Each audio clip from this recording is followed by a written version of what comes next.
After the highly successful 7th shuttle mission, featuring America's first woman in space, the first full pictures of the shuttle flying on orbit, and the launching of 2 commercial satellites, Challenger is ready to fly again.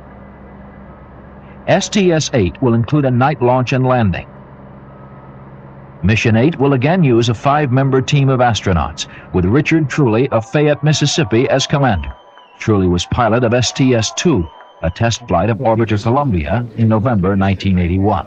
As for the launch, I think it's going to be a spectacular view, but as far as procedures go, they really don't change with a night launch. The landing is different, however. Ben Brenenstein and I have done a lot of flight tests with a number of other people in developing a night lighting scheme, and we will have it in place at all the landing sites, both at Kennedy, Edwards, and at Norfolk. 40-year-old Dan Brandenstein will serve as pilot on STS-8. He described the photo documentation for the flight. Well, we're taking quite a bit of film along to take pictures, and as in previous flights, we take a lot of pictures of both the ocean and the Earth.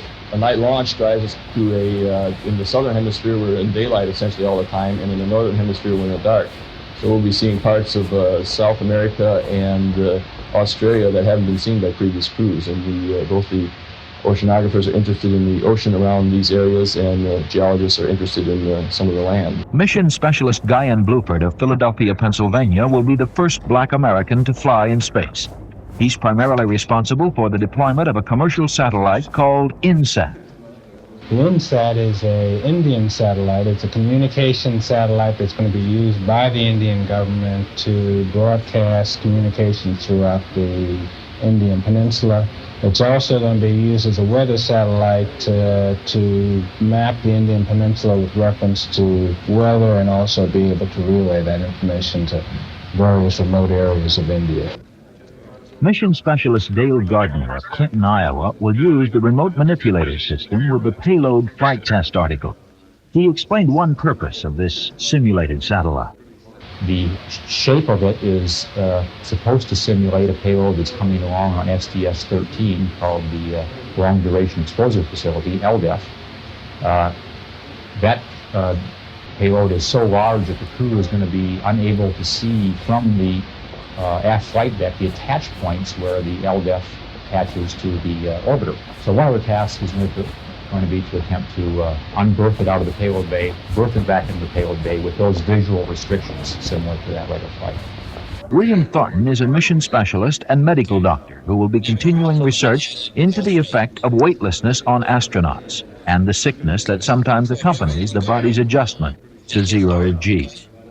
What I'm doing is an in-flight investigation that would be very similar to what someone would get here on Earth if you went into a specialist office and said, Doctor, I'm a bit dizzy, can you tell me why? I have simply translated these ordinary clinical investigations that are done into hardware that the measurements can be made in weightlessness so that we can characterize what's going on. Space Shuttle 8, a night launch and a night landing for Challenger, with liftoff scheduled for August 30th. This is Shuttle Launch Control, T-minus 3 hours and holding. We have joined the flight crew for the STS-8 mission, who are now in the process of eating their pre-launch breakfast. Crew will have a wide variety of items to choose from. During the week, they've been eating everything from cereal to bacon and eggs to just fruit or muffins. Looking now at Dale Gardner, one of the mission specialists on this particular flight, the U.S. Navy Lieutenant Commander, and will be called MS-1 during this flight. Next to him, Dr. Bill Thornton, been a NASA astronaut since August 1967. And though he's never flown in space himself, several of his experiments have been in orbit, including the treadmill, which he invented. It's been used on just about every mission. And Commander Dick Truly, the only veteran on this particular flight, who was the pilot along with Joe Engle on the STS-2 flight. He will have the distinction on this flight of being the first astronaut to pilot all 3 shuttles that have been built to date.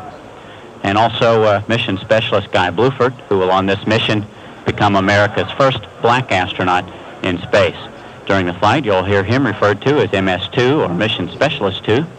Bluford will sit in the center flight deck seat as a kind of flight engineer and help Truly and Brandenstein keep track of key events during the ascent and entry. And finally, the pilot, Dan Brandenstein, seated next to Guy Bluford.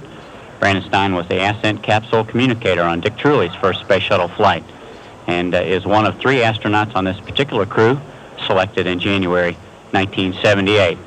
In the foreground, there are 2 cakes, one with the official STS-8 crew patch, the other with an unofficial version designed by pilot Dan Brandenstein. That patch depicts Dick Truly, steely-eyed and bespectacled veteran of STS-2 and now commander of STS-8, leading 4 space rookies, only slightly awed by their participation in the shuttle program's first night launch and landing. T-minus 2 hours, 30 minutes, 20 seconds and counting. Members of the STS-8 flight crew now departing their crew quarters, getting ready to come down the corridor. They'll take them to the elevator.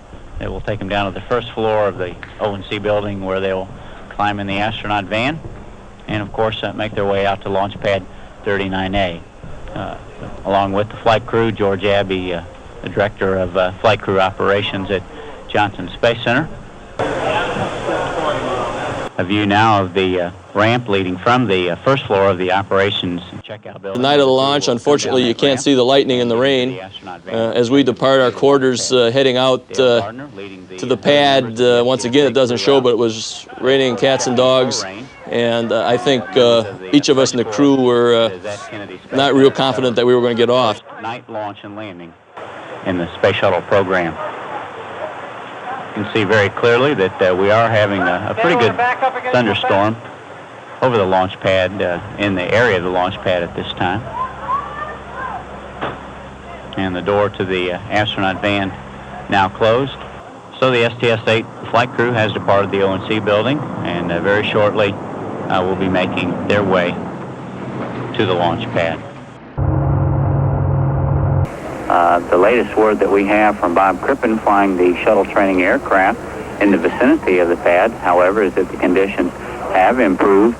There is no precipitation in the immediate vicinity, and the layer of clouds that they had the most concern for at the 9,000 foot level also has no precipitation in it. They probably will stay in this hold in order for all of the mission managers here to get a final go as far as weather is concerned.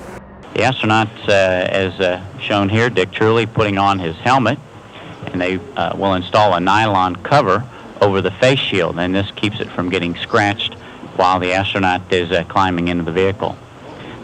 The launch and entry helmets provide the crew member with face protection. It reduces light and sound levels in the crew module and provides communications capability.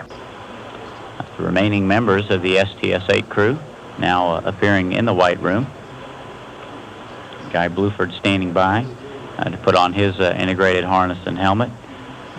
Actually, Dale Gardner will, as mission specialist number 1, will ingress first. He'll have the seat on the far right-hand side of the orbiter up on the flight deck, and will be followed by Guy Bluford, who will have the middle seat and act basically as a flight engineer during the ascent and entry.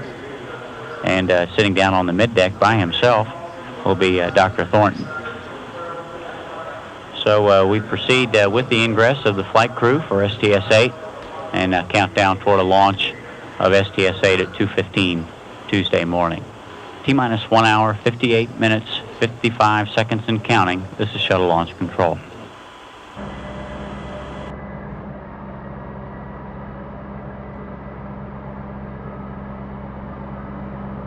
T-minus 20. There's a vehicle on the pad. Here's a picture in the cockpit before liftoff. That's looking over Richard's shoulder. And we got off a little bit late, but we did get the go. And the 3 main engines started just fine and were running very smoothly. When it was a little bit of vibration in the cockpit, the SRBs lit off and it became very bright, as you can see right here. It was just like day in the cockpit.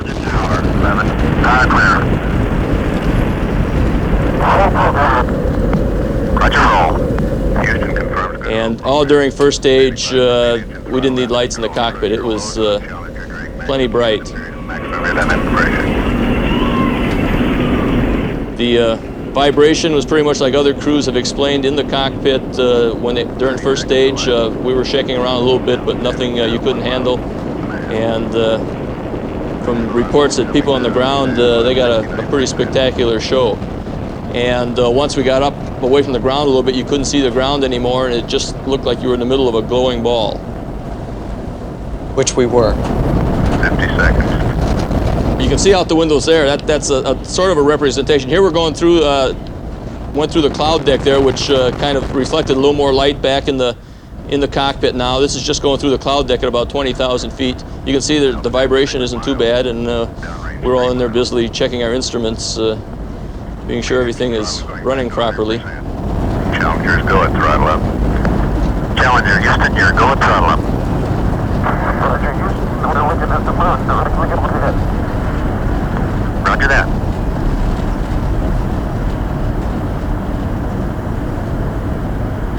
One minute, 30 seconds. Velocity 3,700 feet per second. Altitude 12.5 miles.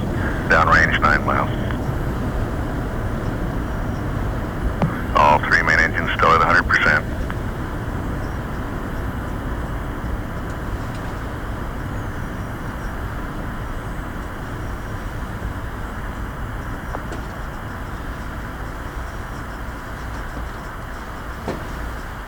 The next scene you'll see from the cockpit is when the solid rocket boosters departed, and that was really a bright flash. There's the SEP of the SRBs. That's when those rockets push it away and it really gets bright. And after that, there wasn't as much flashing or brightness in the cockpit until the external tank SEP. Guidance has confirmed, has converged. And your first stage performance was nominal. Boy, Brown, you should have seen it from here. It was daylight almost all the way up. Well, I'll bet it was.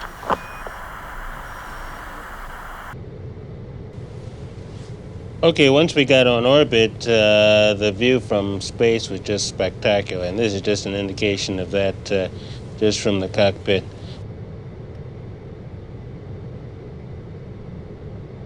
The continuous flow electrophoresis system is a prototype of a production unit to purify material for the treatment of disease. It was built by McDonnell Douglas Corporation and flown on shuttle as part of a joint agreement between NASA, McDonnell Douglas Corporation, and Ortho Pharmaceuticals Corporation, a subsidiary of Johnson & Johnson. Shuttle Flight 8 was the first use of CFIS to separate living cells. Some of the samples were separated to continue research at Pennsylvania State University and Johnson Space Center, Texas. The McDonnell Douglas samples were used to further diabetes research at Washington University Medical School, Missouri. This is the final work on one of the CFIS samples. The sample has already been separated. The cells are in individual partitions in that tray. You saw me there shaking the tray to make sure the cells mixed with the nutrient materials that had been previously placed in those cells. I'm now putting the whole collector tray back into a cooler where it remained for the rest of the flight.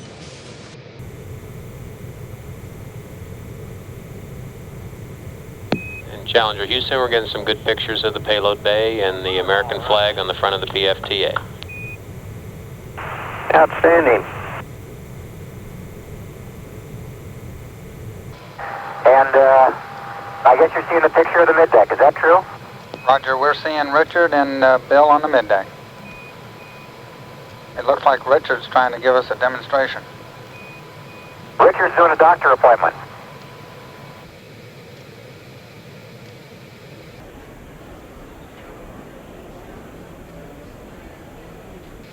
You can see that we've all grown some white spots on our foreheads. Roger, we can see that.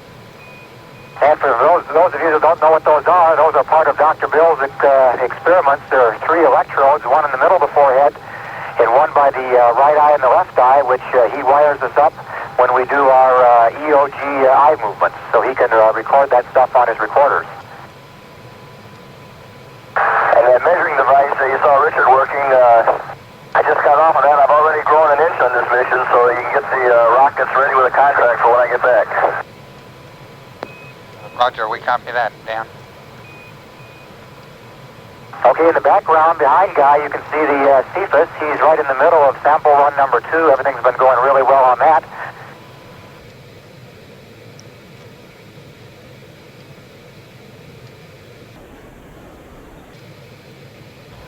Okay, what you're seeing now is Richard going sailing through the mid-deck, and Dale is getting ready to do his measurements. And here's the last member of our crew that you haven't seen so far. He's the one with the wild hair. Oh, that looks good, Dan. And he's showing you how you can eat a carrot. Hands upside down or something. There goes the carrot. Houston, we're going to get ready and power down the SCA at the end of the ESC thermal test. We're doing that now. Roger that. We copy.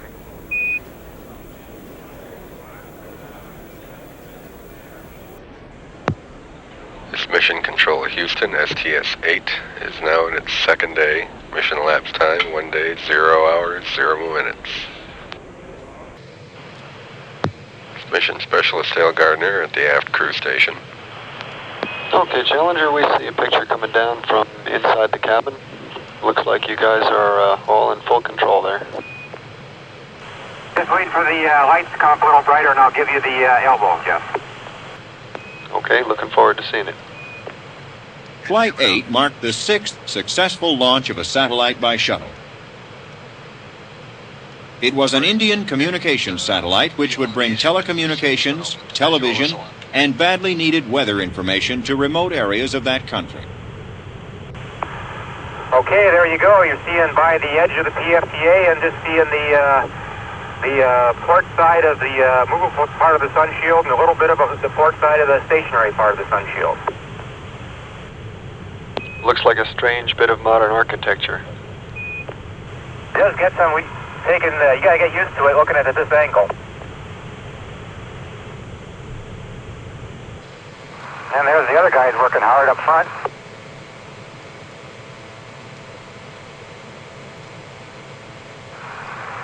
How's that picture now, Jeff? Can you see Guy and Dan? Both of them are in there, working hard. No rest for the weary.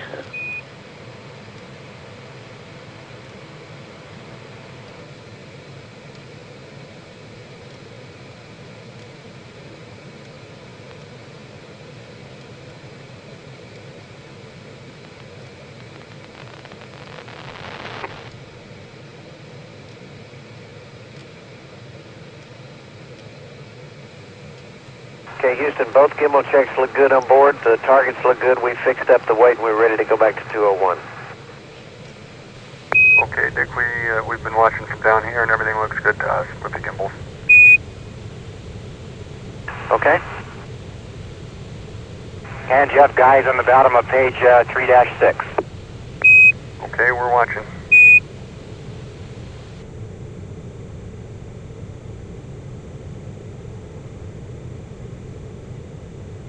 Okay, we're going to 3-7A, inside activation. We're with you.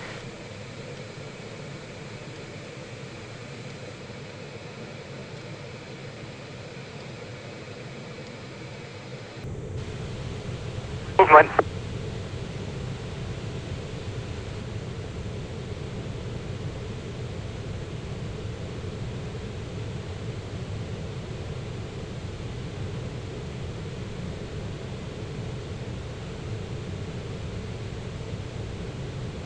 Movement stops.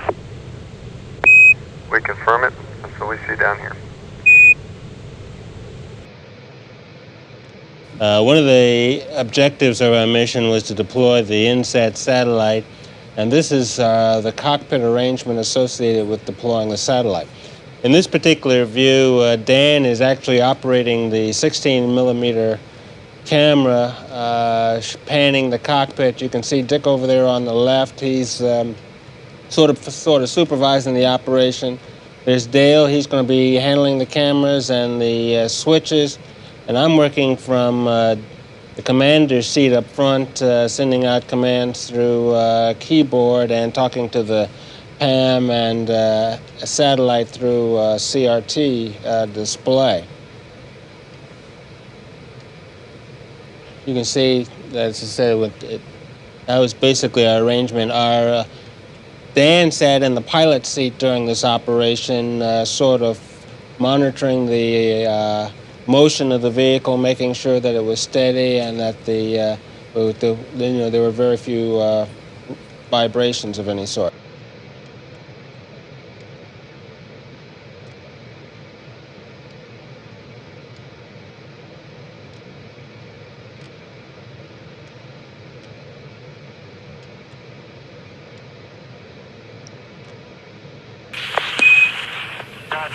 We're ready to deploy. That's good news.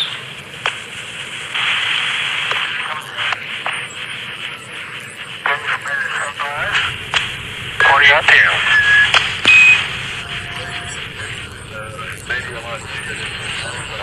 Here's a picture of the INSAT actually being deployed from the spacecraft. You can see that the deploy went very smoothly. At the moment of deploy, there was a large thump, and as I said, the spacecraft was deployed very smoothly, and there was no vibrations or no precession of the satellite as it left the payload bay. Matter of fact, Dale pointed out that about a minute, 20 seconds after deployment, you could see some of the jets on the spacecraft actually firing as part of the nutation control associated with the spacecraft. Challenger, Houston's with you at Hawaii. The President is on the line. Yes, sir, Mr. President.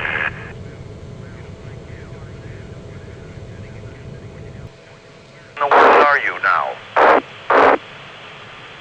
We're over Hawaii, sir. Over Hawaii. And coming this Sir, about yes, sir, coming your way at about 160 miles up. in about 20 minutes. You should be here. Well, listen, congratulations on a successful and a spectacular night launch. Every one of these launches of the shuttle is a spectacular and a noteworthy event, but this one has certainly its share of firsts. I know it was touch and go with the weather, but you were launched right on schedule, and I think about 250 million Americans breathed a great sigh of relief. But you've got a lot of firsts there. Guy, congratulations. You, I think, are paving the way for many others, and you're making it plain that we are in an era of brotherhood here in our land, and you will serve as a role model for so many others and be so inspirational that I can't help but express my gratitude to you. And then Bill, at 54, is the oldest astronaut to ever fly in space. You have a especially warm place in my heart. It makes me think that maybe someday I might be able to go along. I know this has been a busy day with the successful deployment early this morning of the Indian national satellite, which I understand will bring a broad range of communication and weather resources to the people of India and serves as a good example of international cooperation in space. But on behalf of all our people, I want to thank you all for your courage, your commitment to space research. You've set a fine example for all our young people who represent our hope for the future. Now, I know that this call came, I caught you on your way to your bunks for some well-deserved sleep, so I'd better cut this short, and I just wanted to let you know that we're all looking forward to another successful mission and to your safe landing here in California on Labor Day. God bless all of you. Mr. President, thank you so much. We appreciate your taking the time to call us, and we're very pleased and proud to be here, and thank you for calling us very much. Well, it's my pleasure, and I know I'm speaking on behalf of all your fellow countrymen when I say good flying and a happy landing on Labor Day here in the USA. Again, God bless you. Carry on. Thank you, Mr. President.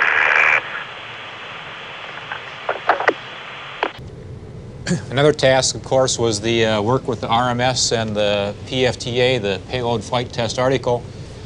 In this view, I Had the 16mm camera and tried to give you a look at what the RMS, the arm, looks like in its normal berth position. Here it is stowed as it is for launch and entry, and those times on orbit when it's not actually being used, it actually rolls in on those pylons, those mounts that you can see on the bottom. Okay, we're with you, and the TVs are on. I think we have the elbow camera selected for you first. That might be a good view. And Inco can control any camera he wants except for B. We're using that one for data. And the flight deck camera is set up also. Roger, we understand, Dale. Thank you. Challenger, this is Houston with you through Hawaii for 7 Also minutes. conducted on Shuttle Flight 8 was checkout of the remote manipulator system and payload flight test article. You're loud and clear too, Dale, and looks like you're right on schedule. The 8,500-pound structure was the heaviest object lifted by the arm to date, more than double the weight of any previous payload. And here's a shot with grapple fixture 2. A lot of the tests were putting the arm and the PFTA up in various configurations and then putting pulses into the orbiter or into the arm and seeing what the relative motions were between the two. So while we were doing that, of course, we got some fantastic views of the Earth down below and had the cameras always at the ready to get good pictures. Arm operations were extremely smooth. Richard and I had no problems operating it from the aft flight deck. You can see that we didn't bother to restrain ourselves in any way when we didn't want to, and the whole task was very easy. Challenger, Houston with you on TDRS. Houston, Challenger, loud and clear. How do you read a CDR? Roger, loud and clear also.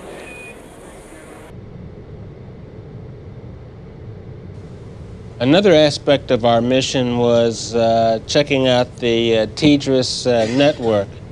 And so the shuttle flew various different attitudes during the mission, checking out the KU band. And this is the picture of the KU band antenna that was used to check out the TDRS satellite. We found that the communications were excellent, both up and down, and that's going to be a real advantage for us on future missions.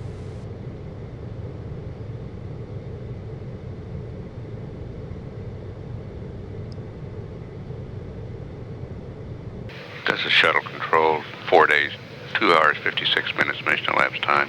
Hawaii has acquisition of signal with the Challenger, and we'll be locking on to TDRS in about a minute and a half. Houston, Challenger, read you loud and clear. How many? This is a view in the aft flight deck. I'm over at the arm station, and Richard's to the left to fly the vehicle. Here you can see the arm going in towards grapple fixture number 5. Remember, that's the one on the front of the PFTA. You can see here it looks like we're losing the view of the arm as it goes behind the DFI pallet in the front. However, from the cockpit, that was a very comfortable thing to do, and it never appeared to us that we were getting close to contact.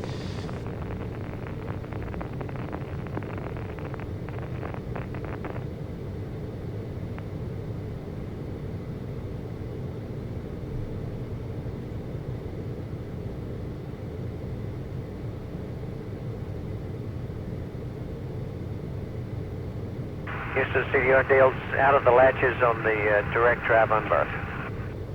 Roger, Richard, and we're watching it with a very clear picture.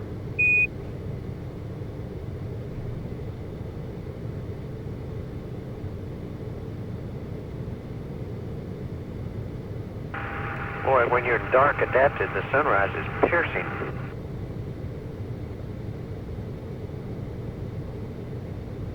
Roger that.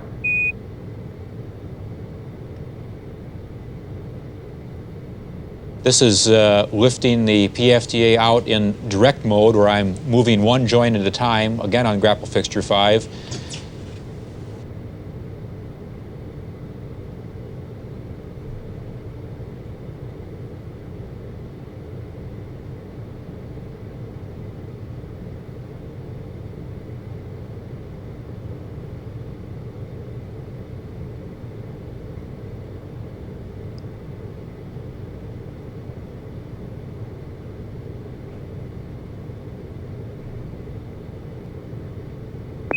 Challenger, Houston, be advised we're going into a scan limit. We may lose Tidris.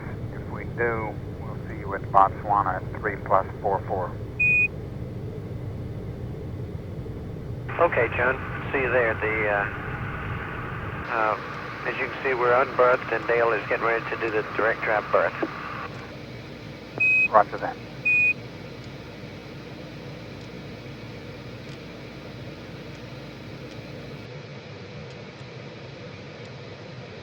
Here we're setting up for an on-orbit ohms burn. We're getting some things ready in the mid-deck.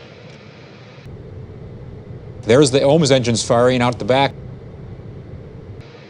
Now watch what happens in the mid-deck. That's 1/16 of a G. Each of the ohms engines is 1 foot per second squared for a total of 2 feet per second squared, and that 1/16 of a G felt like a lot to us after being up there for 3 or 4 days. You can see the acceleration on the tape. It keeps wanting to go back towards the aft bulkhead because we're accelerating forward towards the left of the screen.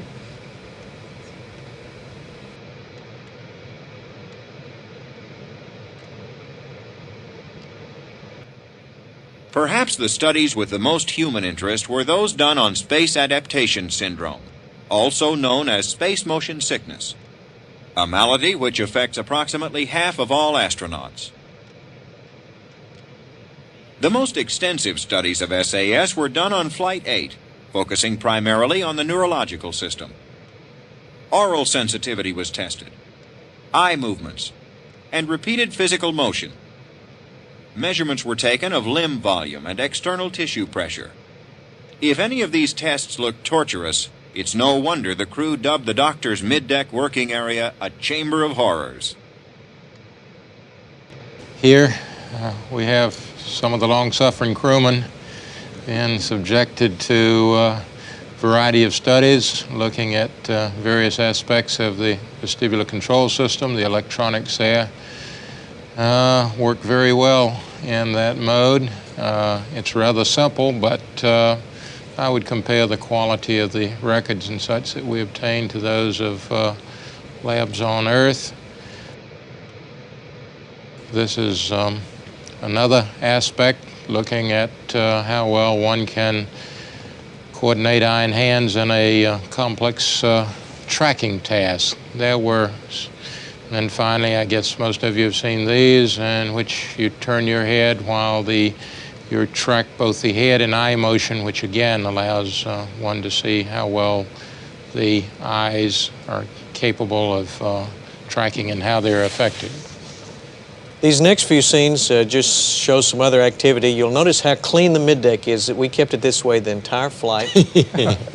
Now, actually, I'm going down there to change the cabin temp controller, which is underneath the middeck floor. And you can see just by floating and an occasional toe leaning up on something that you can do your work. And it's one of the reasons in zero gravity and on orbit that people can work such long hours and not get tired. It's just a delight to work in that environment. We did on flight day 5 something that surprised us all as far as the views go, and that is a look at the underside of the vehicle. This task has always been in our repertoire. It's been in the checklist, but we've never had to use it. Dick worked on it some in STS-2 in anticipation of being able to look at tile.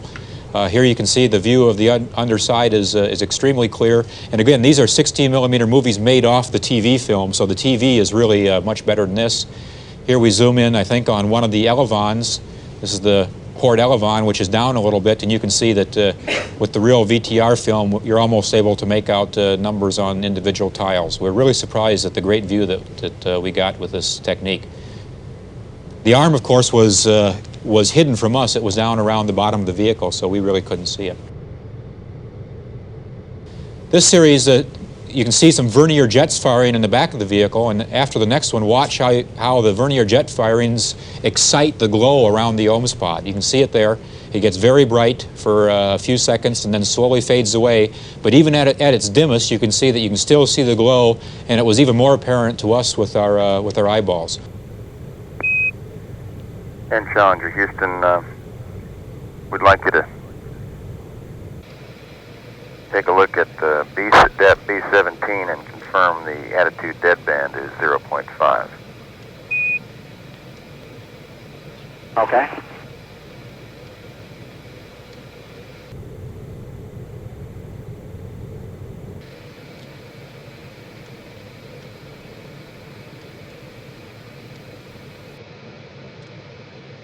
Is a little scene on preparing a meal. Each of these each is an individual food tray, and we've had.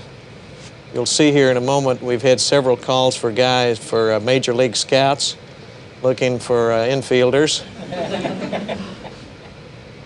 But generally, after a couple of days on orbit, we found that one or two of the guys could set up a meal for all of the crew in just 8 or 10 minutes.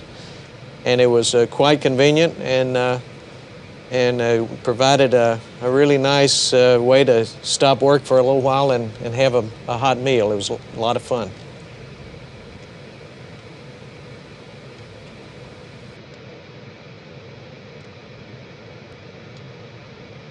Yes, this is an old man in space taking a walk on his walker. This is, as a task, about twice a day we had to change the lithium hydroxide canisters also underneath the middeck floor.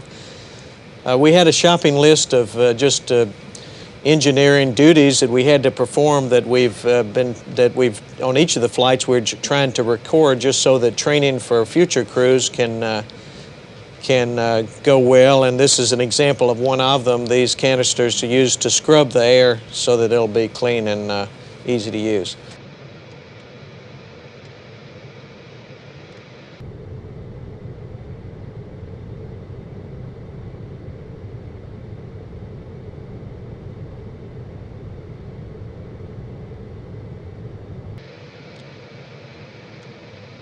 Student experiments, part of an annual science competition co-sponsored by NASA and the National Science Teachers Association. Studies ranged from fluid convection to sponge and crystal growth to biofeedback.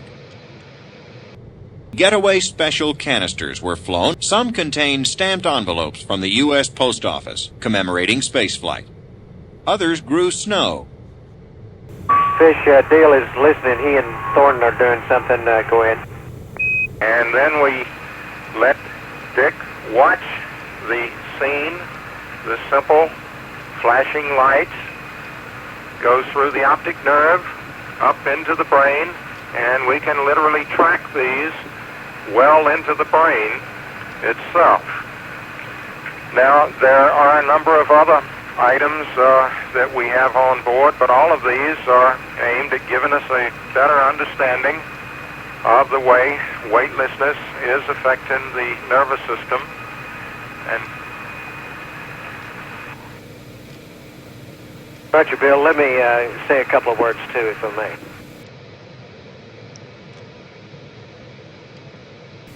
As you can see, the addition to Bill Thornton to our crew just a few months before was a significant addition to the objectives of this mission. Most of the equipment that you've seen and most of the work that he has done has been done by himself, and I can assure you on this flight, despite the INSAT deploy and the work on the CFIS and the work that Dale Gardner has done on the RMS and the PFTA, that the hardest working individual on board has been Bill. Most of the equipment is his, and he really deserves credit for a tremendous research program that he's working in space.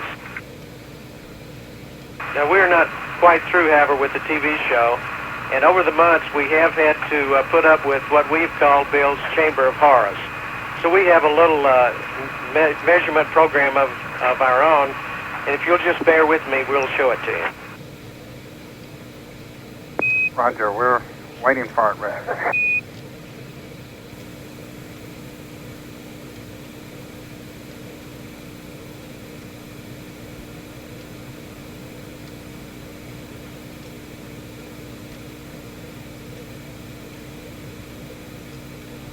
Well, Houston, thanks very much for listening, and hope you've enjoyed the show. See you later.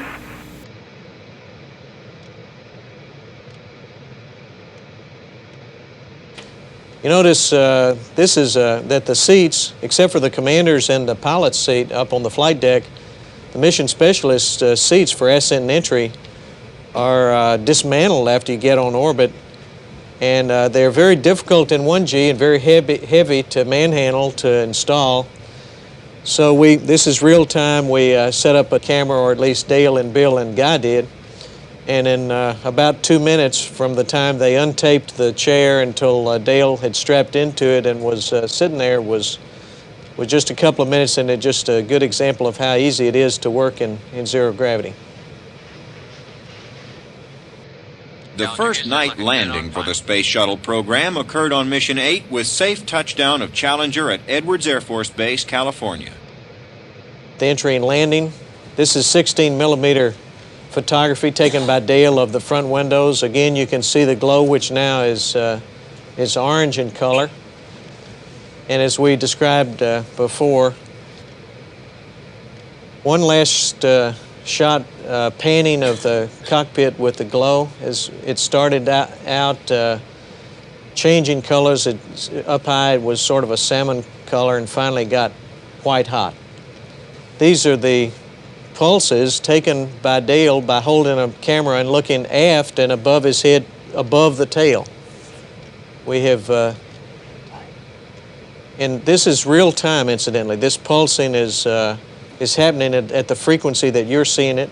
It is not understood at the moment. We've shown it to the thermal folks, and it's going to take a little thinking to describe what it is that we're seeing. This is probably a little long for the press conference. We left this entire sequence in so that our engineering friends could take a look at it.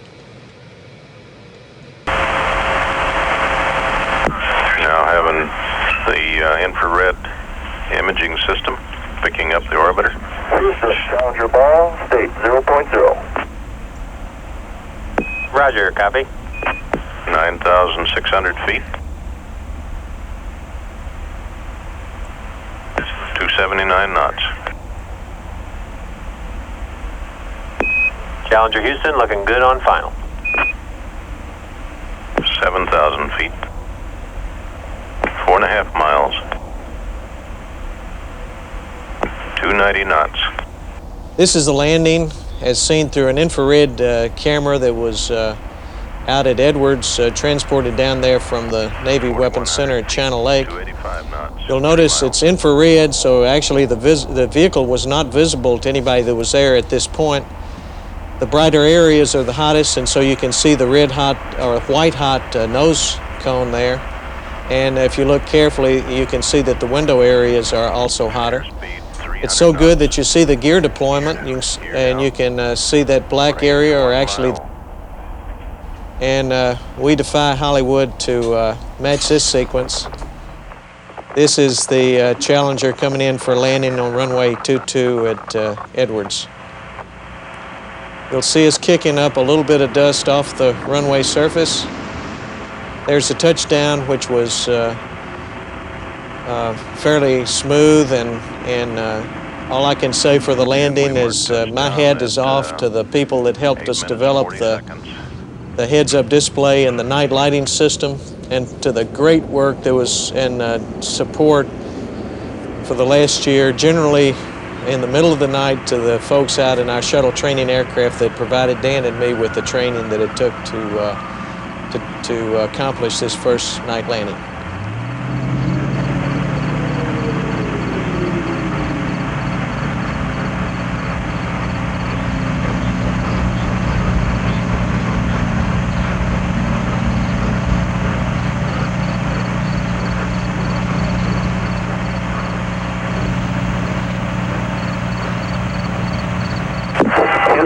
Give the commander an OK3. Houston, Challenger to stop. Roger, copy. Welcome back. Great show. We copied end of roll at 9 minutes 32 seconds, past the elapsed time hour. Challenger crew preparing to come down the ramp to the van.